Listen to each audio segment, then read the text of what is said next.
이제 올해 학생들의 좀 특성이 수능 공부량이 많이 부족하다 보니까 좀 근무 실력으로 해결하기 어려운 친구들이 있어요. 1등급에도 불구하고.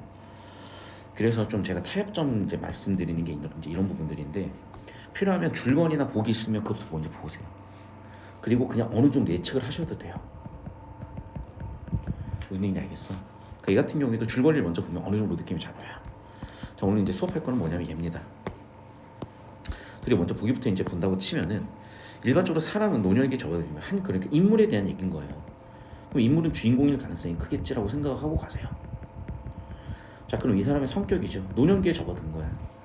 1번, 윤리성을 갖추고 싶은 욕구가 생겨요. 두 번째는, 그러면서도 공동체 유대감을 지속적으로 경험하고자 하는 욕구도 생깁니다.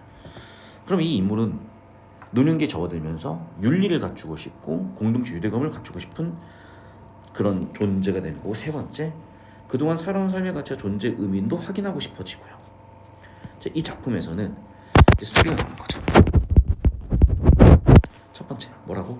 주인공이 자신이 과거에 저지른 과오를 고백하고 털어내고자 하는 행위가 아마 처음 사건일 것 같고, 한편 고백을 듣는 상대방이 존재하나 봐요.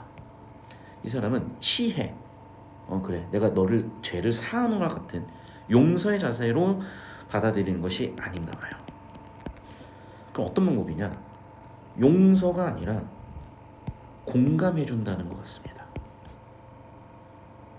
그러면서 노인의 삶이 종착점 인식을 거부하면서, 이제 끝났으니까 나 더 이상 변하지 않고 살게가 아니라 뭐라고요? 여전히 고민하면서 살아야 된다는 거야.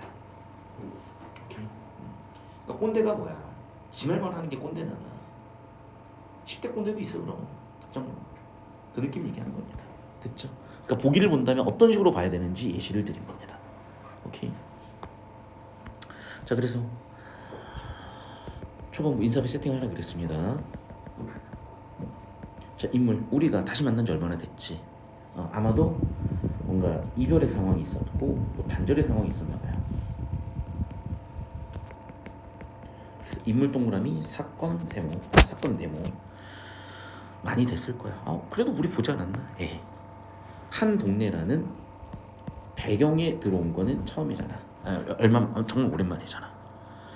해서 말인데, 나 마음이 안 편하대요. 이유가 있어야죠. 근데 서로 지금 물어보고 있어. 근데 이 얘기를 보면은 말꼬리를 비트는 정 선생. 그럼 여기에 화자는 정 선생이죠. 맞죠? 그럼 시침된다고 한 거는 다른 사람이죠. 다시 얘는 정 선생이죠. 다시 얘는 말 꺼낸 사람이죠. 다시 여기는 정 선생이죠. 다시 할 건 말 꺼낸 사람이죠. 그럼 인물 구조가 나오지. 그러니까 누가 무슨 얘기를 했는지 나와야 될 거 아니야. 그러니까 아마도 이런 거 같아. 지금 묵은 사건이 있는데, 둘 사이에 묵은 사건이 있으니까 그걸 화해하고 싶은 사람은 얘기를 꺼내고 이미 자기는 마음의 준비를 하고 와. 그런데 이걸 뜬금없이 말을 듣는 사람은 이게 뭔 얘기지? 그 불편한 얘기인가? 뭐라고 해야 되지? 이렇게 되는 거야 사실은. 무슨 얘기인지 알겠어요? 우리가 사실은요, 바로 안 풀면 되게 애매해. 그러니까 묵혀놨다가 서로 잘못한 걸, 그때 내가 잘못했어, 이 말 꺼내기 쉽지가 않아. 그때는 사실 막 터지게 막 싸우고 막 했다가도 지나고 생각하면 이런 느낌이 들기도 하잖아요. 그런 상황인 거야. 그게 아니라, 그래, 내 말 잘못했나 봐 라고 하면서 다시 하자. 뒤쪽 보면 이게 김 선생이거든요. 김 선생이라고 써놓을게요. 그래서 네 형님 사건, 그거 봐봐. 왜 대수롭지 않은 줄 알아요?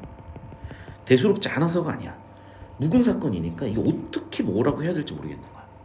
그러니까 이 사람도 지금 사실은 대수롭지 않은 게 아니라 혼란스러운 거야. 그러니까 뭐야? 모르는 척도 했다가 그거라고 대수롭지 않은 건지 보여줄까 봐. 그러면서 이런 반응들을 하는 거야. 전쟁 전야했다라고 갑자기 들어갔죠. 그러면 여기서는 이제 왜 1번 장면이 나타나는지 설명을 해줘야 되는 거야. 그래서 과거 장면으로 사실은 여기를 다시 설명하고 싶은 의도인 거죠. 현재를. 그래서 전쟁 전후에서 자, 벌써 역사적 사건이야. 좌우의 뻔한 사건이야. 그럼 이거야 사실은. 여러분 묵은 얘기지만 다 이게 되게 중요했기 때문이에요. 자, 우리 역사적 흐름을 보자고요. 지금 1945년이야, 1948년이야, 1950년이야. 자, 일단 남북한이 큰 차이가 있었어요. 소련이 들어왔고 얘네는 다 때려잡았어. 근데 그럴 수 있었던 이유가 있었어. 왜 그러냐면 얘네는 애당초에 정확히 기억이 안 나는데 아마 1910년대 말에 소비에트 혁명, 소련 혁명, 공산주의 혁명이 있었단 말이에요. 그러니까 이미 얘네는 혁명을 했고 아예 사회 자체가 전복이 됐고, 그런데 바로 이 시점에 G2까지 올라간 국가잖아. 그러니까 불과 30년 만에 새로운 체제 확립을 끝내버린 애들인 거야. 심지어 기존의 왕정을 다 없애버리고. 그러면서 전승국지까지 가잖아요. 자, 반면에 미국을 이렇게 들고 미국을 보자고요. 일단 미국의 문제는 뭐냐면 전선이 너무 넓어. 물론 소련도 전선이 넓었던 건 맞아요. 근데 소련의 전선은 사실은요, 이제 독일과의 전선이었던 거고 이미 예상된 전선이에요. 그 다음에 이쪽 지역도 이미 사실은 그러니까 중국 공산당을 지원하기도 했는데 소련이 여기 밀고 내려온 게 아마 1주인가 2주 전에 결정이 됐었을 거란 말이에요. 그러니까 별로 이 지역에서 피로도가 쌓여있지 않은 상황이었고 피해가 크지 않은 상황이야. 사실상 끝나버린 일본군을 그냥 밀고 내려온 것뿐이야. 그러니까 소련군은요, 들어오자마자 어떤 국가체제 성립하는 데 큰 지장이 없었어. 그리고 이 당시에 G2였고 이게 대안이라고 보는 사람들이 많았던 거야. 반면에 여기는 미군이 들어왔잖아. 전선이 넓어. 처리해야 될 문제도 산적했어요. 왜냐면 일단 일본이 점령했던 모든 땅을 얘네가 다 들어가서 다시 다 수복을 해야 되는 상황이야. 필리핀, 뭐 동남아시아, 뭐 대한민국, 뭐 대만, 막 수도 없어 이제. 동시에 또 뭐니? 그 당시에 프랑스는 작살나 있었죠. 그럼 프랑스도 재건해야 되고 유럽의 수많은 국가들을 또 신경 써야 되는 상황인 거야. 그러니까 미국은 일단 머리 복잡한 거야. 그리고 조선인이고 뭐고 간에 구분이 안 돼. 그러면 당장 해방이 돼서 끝나는 게 아니에요. 왜 그러냐면 이 시절에 어떤 일이 있었냐.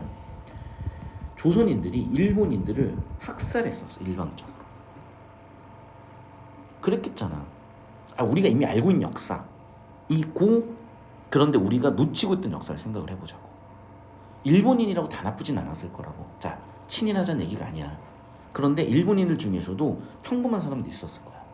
그런데 이렇게 바뀌면 갑자기 다 죽임을 당하고, 또 조선인들 사이에서도 분풀이를 하는 사람들이 있었겠죠. 심지어 악인이 선인을 해야 하는 경우도 있었을 거야. 왜? 치안 분배기 생기잖아. 그때까지는 누가 치안을 담당하고 있었는데 일본군이나 일본 경찰이. 그러니까 이런 사회 혼란을 일단은 잡으려면 갑자기 중국에 있었던 대한민국 임시정부가 들어온다고 해서 갑자기 되냐고요. 이 사람들은 독립운동한 사람들이지 치안 유지하던 사람들이 아니잖아. 반면에 소련이 이미 이걸 겪어봤기 때문에 되는 거야, 이 혼란한 시기가. 그러니까 결국에는 그러면 어떻게 되겠니? 경찰 조직은 거의 그대로 남아버려요. 이해됐어? 자, 그러면 여기도 지금 대안인 거야. 그런데 문제는 뭐냐? 자, 이런 상황에서 어쨌든 민중들의 힘을 얻으려면 경제적인 문제부터 해결해야 되고, 그 시절의 농경은요, 두 가지야. 노동력과 토지야. 근데 노동력은 다 갖고 있는 거니까 토지를 어떻게 했어? 그래, 소련은 무상물수 무상분배를 해요. 그러면 남한에서는 난리 나지. 야, 이것 봐라, 지주들, 친일파들, 일본인들 재산 뺏어서 다 나눠주는데 남한은 뭐하냐. 그러니까 남한이 어떻게 되냐면 유상물수 유상분배하는 거야. 그런데 얘네는 그냥 아예 싹 다 잡아 죽여버렸어. 그러니까 오히려 혼란이. 독재가 가능했던 국가에서 그 공산주의 체제 자체가 그러니까. 근데 여기는 혼란만 가는 거예요. 남한은 이런 상황인 거야. 이런 상황이라고요. 그러니까 한 교양 청년들끼리 좀만 뭐 있으면 몽둥이 들고 싸우지 마. 좌파파 갈려가지고 200명이야. 근데 여기에 나는 주인공은 아무 생각이 없어. 우리 다니는 중학교 뒷문에 살았어. 근데 이날따라 희한하게 설사가 막 그냥 똥도 한두 번 싸러가면 우리 알잖아요. 옛날에는 화장실이 밖에 있었어. 그러니까 그러니까 화장실도 한두 번 가면 끝났을 텐데 그날따라 막 설사가 나는 거야. 막 5번이고 10번이고 왔다 갔다 해. 그런데 아씨 막 똥마려 이러고 갔다 갔다 뭐야? 왜 물이 켜져 있어? 이렇게 된 거야. 뭐야 이거? 뭐지? 한 거야. 그래가지고 뭔가 좀 수상한데? 라고 하면서 괜히 가보는 거야. 왜? 우리 집 바로 옆이니까. 가봤더니 뭐야? 풀빛이 있어? 숙직실 쪽에 뭐가 있나? 뭐야 이거? 이것들 자익 활동을 하고 있네. 이렇게 된 거야. 근데 얘는 생각이 없는 거야. 그러니까 어떻게? 아빠, 작은 아버지 들어봐요. 이거 지금 쟤네 뭐 하고 있어요. 근데 어떻게 돼? 농지개혁이 집가증권으로 살림을 꾸려가든 이게 무슨 얘기겠어요, 그러니까 농지개혁을 해버리니까 옛날에 막 진짜 뭐 100평 몇만 평 가지고 있었던 지주들이 땅을 팔아야 되는 거야, 강제. 이해됐어요? 그러니까 옛날에는 소작료를 받아서 먹고 살았는데 이제는 그 땅을 다 팔아야 되는 상황. 유상물수 유상분배니까. 그러니까 뭐 그 대가로 받은 땅을 판 대가로 받은 집가 증권으로만 먹고 살 수 있는 거지. 그러니까 열받아 있지 이 사람들은 자유활동에. 왜? 남한에서도 유상물수 유상분배가 있었던 이유는 북한의 무상물수 무상분배 때문인 거고 좌파들의 활동 때문에 자익들의 활동 때문에 얘네들이 못 살게 된 거니까 계열받는 거지. 그러니까 어떻게? 바로 경찰에다 알린 거야 이제. 근데 하필이면 그 숙직실에 내 친구 정 선생이 껴있던 거야. 근데 나중에 알고 보니까 어떻게? 억울한 거야. 근데 그럼 뭐 하겠어? 전쟁 터졌죠. 사흘 뒤에 목숨을 건지긴 건졌으면 어떻게 돼? 너희 새끼 불나고 너 빨갱이 맞냐고, 너 빨갱이 맞지 않냐 라면서 모진 고문을 당했겠잖아. 그러니까 죽은 거야 이제. 그럼 마을 사람들은 어떻게 해? 또 나는 역사에는 가정이 없다고 해도 내가 그날 똥만 안 쌌어도 그 똥도 한두 번에 끝났으면 모르겠는데 화장실을 뭐하러 내가 그렇게 많이 갔을까? 갔으면 끝내야지. 왜 굳이 내가 거기 학교 들어가가지고 왜 굳이 아빠한테 알렸을까? 그러면서 이건 누구야? 김 선생 나죠. 소문이 계속 떠도니까 난 불편한 거야. 그러면서 다시 현실로 오는 거죠. 김 선생이죠. 네 형 죽게 만든 너 원망 많이 했지. 그러면서 친구 대답이 뭔 줄 알아요? 참 사람들 말이야. 사람들 인생이 왜 그렇게 비밀이 많을까? 아니 잠깐 얘는 내 얘기를 들을 거야. 딴 얘기를 하지? 그러니까 얘가 갑자기 좀 벙찐 거죠. 왜? 그러면서 안 그래? 비밀이 많아. 알 수 없는 얘기를 하는 거야. 아이고 보통 이제 우동 혼자 끼고 살다가 무덤까지 가니까.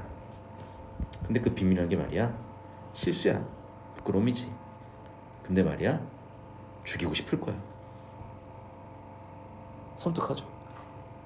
정 선생이 김 선생한테 너 이 새끼 너 우리 형 네가 꼬발랐구나. 너 죽어야겠는데? 갖고 하는 거야. 그럼 이제 잠깐만 나 오늘 죽는 건가? 농담이야. 들었다 하자 지금. 근데 농담이야. 근데 존나 섬뜩하죠.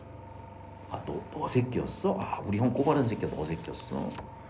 씨발 그럼 죽어야지 이랬다가 농담이야. 왔다 갔다 하니까 야 너 씨 그 표정 그 정색하면서 그 농담이라 하면은 어쩌라는 거야. 장난치지 말고. 야 한마디만 들어봐. 너무 힘들게 하지 말고. 야 누군 안 힘든 줄 알아? 이제 정 선생이 자기 얘기를 합니다. 나도 말이야 그런 게 있어. 사실은 수도 없이 많아. 나도 잠 못 자. 누가 그러는 것도 아니야. 괜히 혼자 이러는 거야. 야 사실은 말이야 나 고등학교 졸업장 위조했어. 너만 잘못하고 산 게 아니야. 나도 잘못하고 살았어. 그뿐인 줄 아니? 내 친구 하나가 빌려준 돈 떼어먹고 살았어. 근데 고백도 안 했어. 기회도 놓쳤다. 나도 그런 뉘우침이 많아 라고 공감해 준 거야. 동일시 시켜준 거야. 그러니까 이게 여러분 어떤 느낌인지 알겠죠? 이게 그냥 누구한테나 있을 법한 이야기를 하는 거예요. 그런 얘기라고 들어주고 읽어주면 되는 거예요. 그러니까 고전은요 뻔하죠. 충, 효, 자연친화, 공부해야지 이렇게. 근데 현대소설, 현대시는 왜 어렵냐면 우리의 일상이나 우리가 누구나 겪을 수 있는 사람들을 녹여냈거든요. 그걸 여러 가지 방법으로 표현하니까 말 알아먹기 힘든 거예요. 그러니까 이게 이제 EBS니까 좀 정보량이 많았어요. 그래서 보기를 읽고 다시 저는 들어왔거든요. 근데 생각을 해보니까 올해 학생들이 현실적 실력이 보기부터 봐야 되는 경우들이 많은 것 같아요. 그래서 여러분 지금 판단이 안 서면 그냥 보기부터 보시고 보기 분석을 하고 가세요. 오케이? 근데 재수행이거나 뭐 실력이 쌓였거나 하면은 상관없어. 그러면서 서로 얘기를 주고받는데 또 한편으로는 뭐야? 김 선생은요 그런 정 선생을 또 위로해주죠. 에이 그래도 너 가족 먹여 살렸고 자식도 길렀고 또 직업도 있고 또 복차고룩 살았잖아.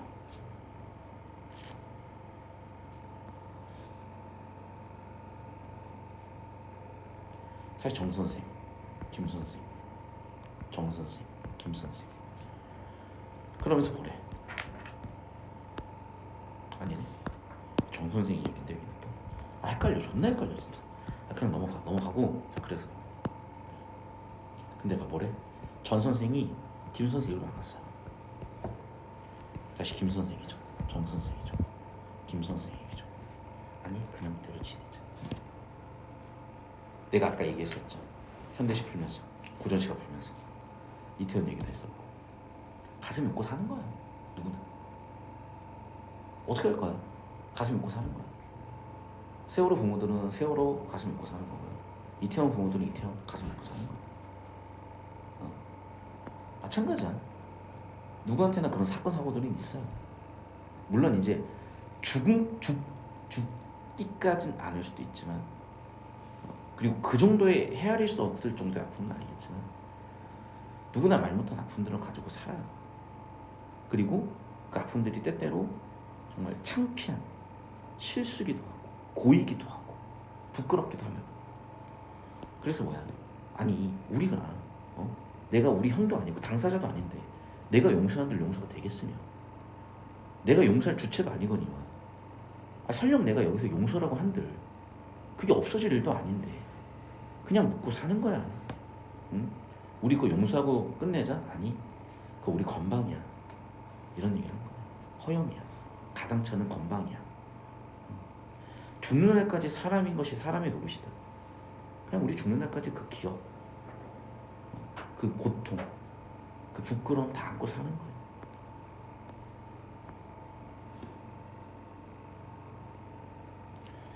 인생은 고해라고.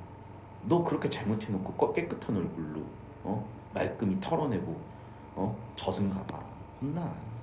인생 원래 그런 거야. 무슨 얘기 알겠어요? 나이 80, 90 돼서 그 늙음하게도 우리 인간은 이런 한계 속에 살아가는 거야. 그러니까 다시 한번 선물 보면 노년기에 접어들면 어쨌든 좀 윤리적으로 떳떳해지고자 하겠지. 그러니까 나 용서해줘가 되는 거죠. 그리고 동시에 우리 친구였으니까 다시 그 관계 회복을 하고 싶은 거고 그러면서 동시에 가족도 키웠고 자식도 키웠고 직업도 있었고 나름대로 살았고 그렇게 자신이 과거에 저지른 과오를 고백하고 털어내고자 하는 첫 번째 장면 그리고 그 과거의 사건들 두 번째 장면 하지만 결국에는 어떻게 돼요? 그거 용서가 내가 할 수 있는 게 아니고요 또 위로를 통해서 또 공감해 줄 수도 있는 거고 생각을 해보면 다 털어낼 수는 없어요. 아무리 삶이 노년의 종착점에 이르더라도 결국에는 짊어지고 살아야 되는 인생인 거죠. 그게 우리 삶이라는 거예요. 되게 괜찮은 소설이었어 저는. 하필이면 또 이 시기에 또 이게 이 소설이 눈에 딱 띄어가지고 이렇게 해설하려고 엮어놓은 소설은 아닌데 이 소설을 엮어놓은 게 금요일인데 토요일에 사건이 터졌어요. 1번 한 동네에서 함께 살게 된 것은 김 선생이 과거에 저지른 과오를 털어내기 위해 전 선생과 만나러 이루어진 자 보기와 이제 작품 내용을 보면 당연히 확인이 되는 선지일 거고 2번 선지 그렇죠. 보기에 나온 윤리적 인간이 되고 싶다 유대감 회복이다 다 보기 내용으로 확인도 되고 이륜상주의 뉘우침은 정 선생 김 선생 고백한 과오들로 그렇죠. 노년에 지니고 살아야 되는 보기와 작품 엮으면 또 보일 것이고 4번. 벅차고 보람 있는 사업은 자신의 삶, 자 이게 정답이었을 거고 아마 여러분은 풀었으면 답이 안 보여서 발제도 했을 거예요. 다시 저는 발제도를 할게요. 자 무슨 얘기냐? 이제 하나씩 발제도를 해봐야지. 이제 이런 것들을 발제도를 해봐야죠. 발제도를 해봐야죠. 해보면 잘 봐. 지금 여기에 벅차고 보람 있는 사연이야. 이거 누구 얘기야? 자 봐. 여기 지금 정 선생 얘기야. 김 선생 얘기야. 정 선생이요. 김 선생 얘기야. 그럼 김 선생이 전 선생에 대해서 에이 그래도 너 열심히 잘 살았잖아 라고 얘기한 거잖아요. 이제. 맞니? 그러니까 서로 어찌 보면 이게 일종의 화해의 모습인데 김 선생이 주체예요. 김 선생이 뭐였어? 자신의 삶과 가치의 존재의 의미를 확인한 게 아니라고요. 자신이 아니에요. 누구예요? 정 선생이죠. 맞죠? 그래요. 정답 4번이라고. 즉 화자가 무엇이고 주어, 목적어, 서술어 같은 의미 구조에서 정확성이 확인이 되고 판단이 되는 거였어요. 김 선생이 자기 삶이 아니라 김 선생이 정 선생의 삶의 가치를 판단해 준 거라고. 됐죠? 자 여기 A도 봅시다. 인물 간의 대화의 내용을 요약적으로 제시해 사건적인 속도감 부여하고 있다. 자, 잘 들어. 이 개념을 풀면 또 맞아요, 얘가. 맞잖아. A는 지금 회상으로 들어가 있고 대화 없이 다 요약 제시니까. 맞잖아. 그러면 당연히 속도감이 붙죠. 그럼 또 그래. 정답을 아는 애들은 대화의 내용이 요약이 없다. 즉 대화의 내용이 명시적이지 않다. 즉 A 사건에 대해서 대화로 명시적으로 표현한 적이 없다. 이런 말도 안 되는 해설을 할 거야. 웃긴 얘기하지 마. 제발. 그거요. 실전에서 그렇게 판단 못 하고요. 그건 답을 알기 때문에 1번이 오답이란 전제에서 하는 해설일 뿐이에요. 이거는요. 개념으로 풀면요. 당연히 1번에서 계획 걸려요. 근데 내가 항상 얘기했지. 주제. 그리고 봐. 발문을 봐. 개념이 아니라 서사적 기능. 주제와 이 A의 서사적 기능을 생각해보라고. 뭐겠어? 2번이지. 지금 샵 1에서 샵 3으로 넘어가기 위한 브릿지 역할이잖아. 그럼 브릿지 역할로서 과거 해석이 나왔잖아. 왜? 김 선생이 과거에 한 자신의 과오, 그 과오 때문에 벌어진 친구 형의 죽음, 정 선생 형의 죽음. 그러면서 왜 1번, 3번이 나타났는지 맥락을 드러내는 게 A의 서사적 기능이지. 사건 전개의 속도감 부여가 왜 서사적 기능이에요? 사건 전개 속도감 부여가 뭐 할 건데? 오히려 지연돼 버렸지. 1에서 3 사이에 들어가 버렸잖아. 그러니까 주제를 구성시켜 놓으면은 그러네. 3번이 개념적으로 틀린 거야. 그런데 그런 맥락 없이 발췌도로 풀어버리면 1번은 맞죠. 2번 문제. 내면 심리 같은데 기억. 에이 왜 시침을 때? 맞죠? 내면 심리 파악해.